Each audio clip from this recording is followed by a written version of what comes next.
Brilliance Audio presents the unabridged recording of Haiku by Andrew Vachss, performed by Christopher Lane. Prologue.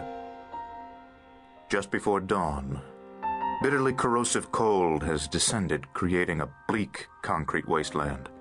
The street is deserted except for a man watching the ruins of a recently burned-out pawnshop.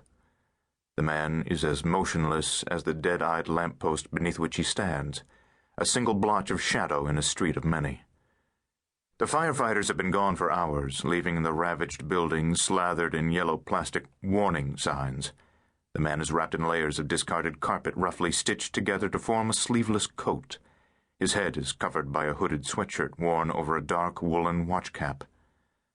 Another 10 minutes pass before the man crosses the street, moving with such economy of motion that he seems to have suddenly materialized out of the ashes.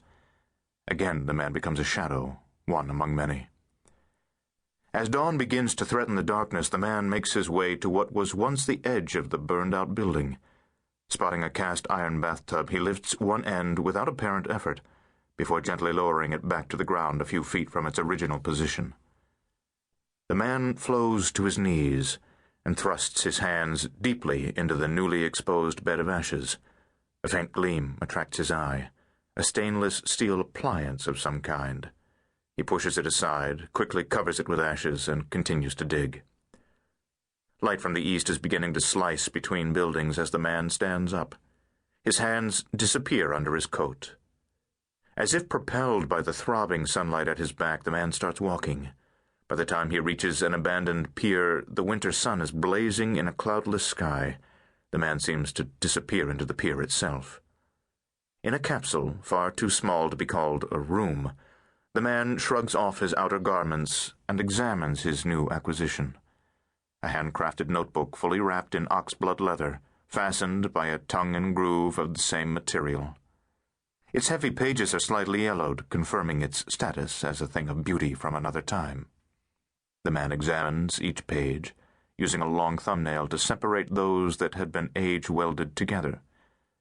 Finding the notebook devoid of writing, the man nods as if acknowledging an inescapable truth. His hands find a slit-like indentation in the wall of his capsule, from which he deftly removes a small jar of India ink and a stylus created from a honed piece of iron. He extracts a tiny scrap of paper from within his coat. Nodding again, he transcribes from the paper to the notebook. Despite the pitch darkness, his hand moves with confident strokes.